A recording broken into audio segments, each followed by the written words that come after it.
अस्सलाम वालेकुम। उम्मीद करती हूँ आप सब ठीक होंगे और आप लोगों ने प्रीवियस रीडिंग सारी सुन ली होगी। अब रीडिंग हमारी ऑलमोस्ट कंप्लीट हो चुकी है और ये क्वेश्चंस भी हमने कर लिए हैं, लॉन्ग क्वेश्चंस भी कर लिए हैं। रीडिंग भी ऑलमोस्ट कंप्लीट हो गई है। अब रीडिंग के बाद हमारा छोटा सा टेस्ट आ जाता है और वो टेस्ट है हमारा ये बुक के एंड पे। तो ये टेस्ट हमने करना तो ये आप लोगों को बाय सेल्फ चाहिए, लेकिन मैं थोड़ी सी हेल्प कर देती हूँ। आप लोगों ने इसे खुद से करने की कोशिश करनी है पहले, एंड फर्दर जब आपसे नहीं होगा देन आप लोगों ने ये देखना है। ओके, ये सवाल जो हैं ये ब्लैंक्स हैं जो बहुत ही इजी हैं। ये सब कुछ वही है जो हमने पीछे रीडिंग में से पढ़ा है। ठीक है, तो लेट्स स्टार्ट। तो हमारा वर्क पेज है, ये पेज नंबर आई थिंक 13 पे है। पेज नंबर 13 पे। So let's start. Study that's table on page 9 and then answer this question. वो कह रहे हैं कि स्टडी करें टेबल को जो पेज 9 पे। पेज 9 पे टेबल को देख लेते हैं पहले। तो there is page 9 and this table. ठीक है, इस टेबल को आपने सही से देख लेना है गौर से। उसके बाद फिर हमने ये जो है हमारे पास ब्लैंक्स, इनको फिल करना है। ठीक है, तो सबसे पहले हमारे पास ब्लैंक है the place with the highest annual rainfall. हमारे पास पाकिस्तान में कौन सी ऐसी प्लेस है जहाँ पे सबसे ज़्यादा बारिश होती है। तो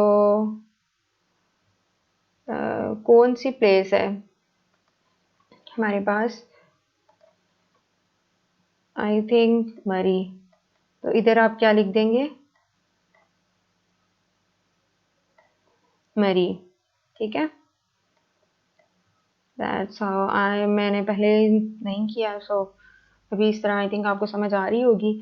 तो next is the place with the lowest annual rainfall. वो जगह जहाँ पे सबसे ज़्यादा कम बारिश होती है, सबसे ज़्यादा नहीं, सबसे कम, लोएस्ट एनुअल रेनफॉल, सबसे कम बारिश होती है। तो वो प्लेस है हमारी नोक कुंडी। एंड ओके, ये आप लोग उधर उसके ऊपर देखेंगे ना पीछे टेबल में, तो आप लोगों को सही स्पेलिंग पता चल जाएंगे। ठीक है, आई होप आपको समझ आ जाएगी, लेकिन अगर ना आए तो फिर भी पीछे से टेबल में आप देखेंगे नोक कुंडी। ओके, इधर सबसे ज़्यादा कम टेम्परेचर होता है।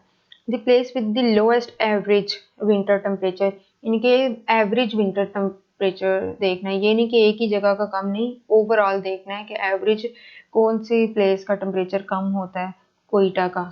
ठीक है, यहाँ पे गर्मी भी बहुत होती है, लेकिन सर्दियों में यहाँ पे टेम्परेचर बहुत कम हो जाता है, माइनस में चला जाता है, सम टाइम माइनस से बहुत नीचे चला जाता है। It's too hard to write with the mouse, but it's okay. The place with the highest average summer temperature. Summer में हाईएस्ट टेम्परेचर सबसे ज़्यादा कहाँ होता है? जैकबाबाद में होता है। आप लोग साथ साथ अपना जो है ना वो पीछे टेबल भी देखते जाइएगा, आपको बहुत आसानी से समझ आ जाएगी, क्योंकि वहाँ पे आगे जो है ना टेम्परेचर दिया हुआ है कि कितना कम होता है। वो आप लोग अंदाजे से भी देख सकते हैं कि किसका सबसे ज़्यादा कम है, किसका ज़्यादा है, किसका एवरेज में कम आ रहा है। ठीक है, Jacobabad. So these four we are complete.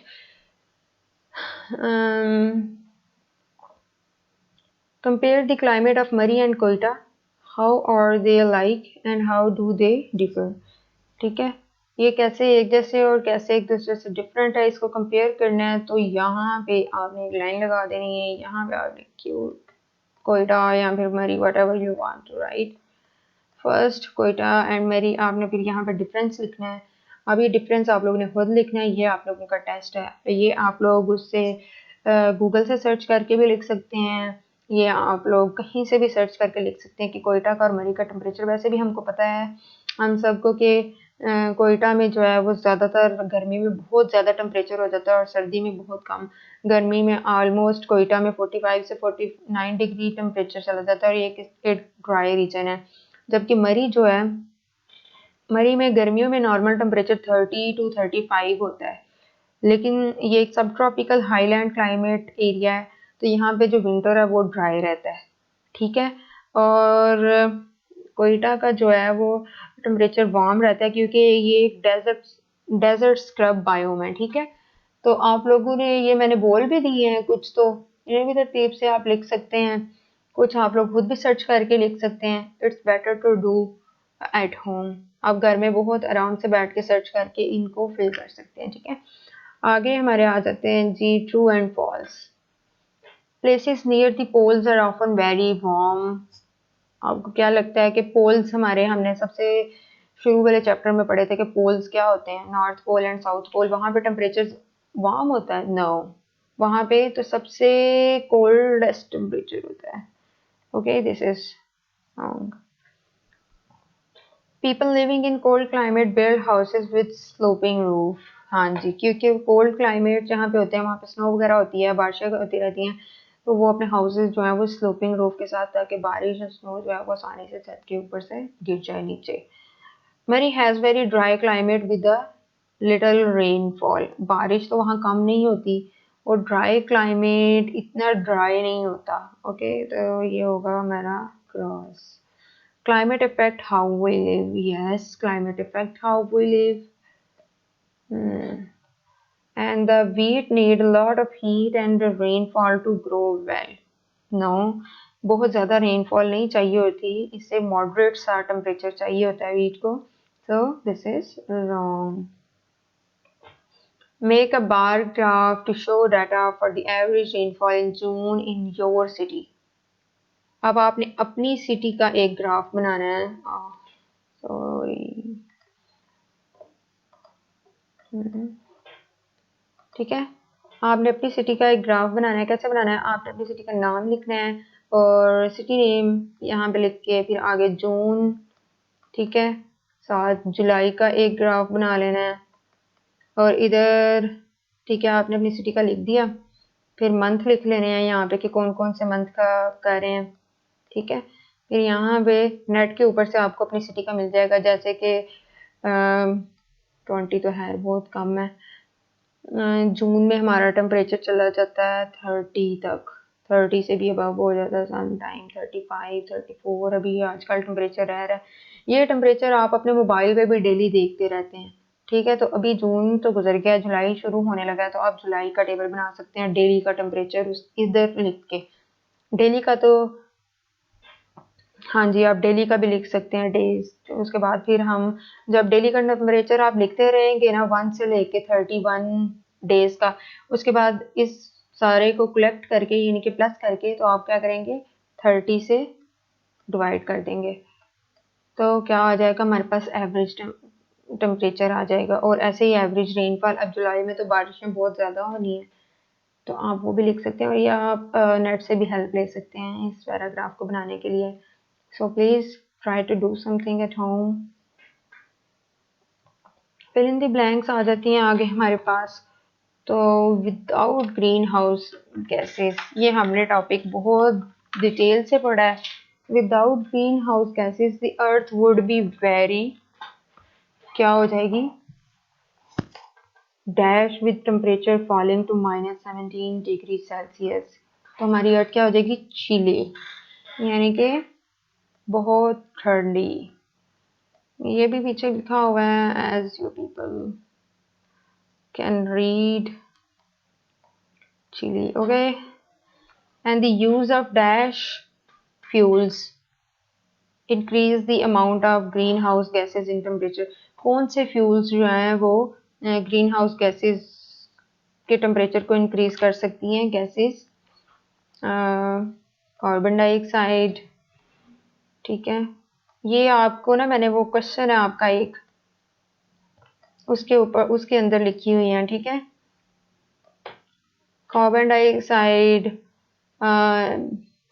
Hydrogen है शायद, और एक मीथेन है, ये आप लोगों ने वो क्वेश्चन में देख लेना है, ग्रीन हाउस गैसेस का एक शॉर्ट क्वेश्चन है, तो इधर आपने वो आंसर लिखना है। ओके,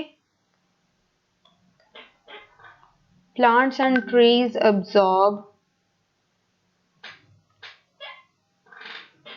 प्लांट्स एंड ट्रीज क्या अब्जॉर्ब करते हैं? Carbon dioxide. ठीक है, ये क्या करते हैं? हमारी एयर को साफ करते हैं और हमें सांस लेने में आसानी होती है। Carbon dioxide. ओके,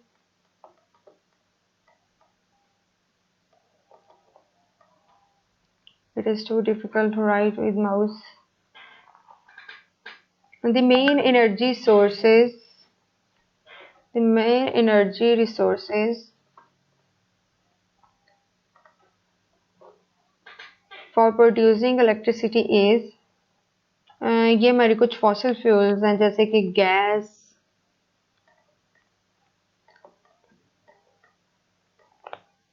ऑयल,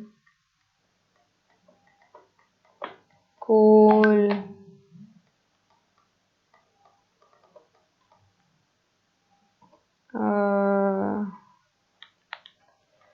और भी इस तरह की जो आपके वो है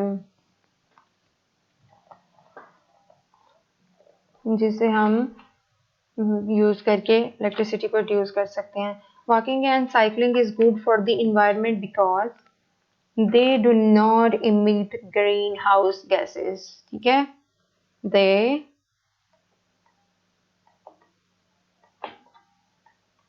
do not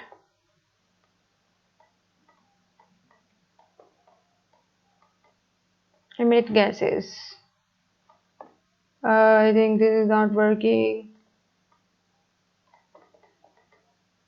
Emit green house gases. Okay, मैं आपको इसकी बेटर रह के पिक्चर सेंड कर दूंगी, this will be good.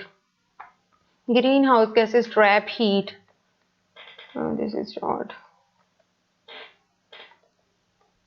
Okay, I will send you the picture, लेकिन आपने इससे पहले खुद ट्राई करना है। Okay, now it's done. The next, हमने नेक्स्ट चैप्टर स्टार्ट करना है। इन नेक्स्ट वीडियो इंशाल्लाह we will start the next chapter, लेकिन उससे पहले आपने ये ज़रूर करना है और करके मुझे पिक्चर सेंड करनी है। आप पिक्चर कमेंट्स में भी सेंड कर सकते हैं, आप कमेंट में बता भी सकते हैं कि आपको समझ आई है या नहीं आई। And you can also subscribe my channel, you know how to subscribe. Okay, video के नीचे एक ऑप्शन वो जो दिया होता है सब्सक्राइब, बस उसको आपने क्लिक करना है और वीडियो को लाइक करना है as a good student. Okay, अल्लाह हाफिज़।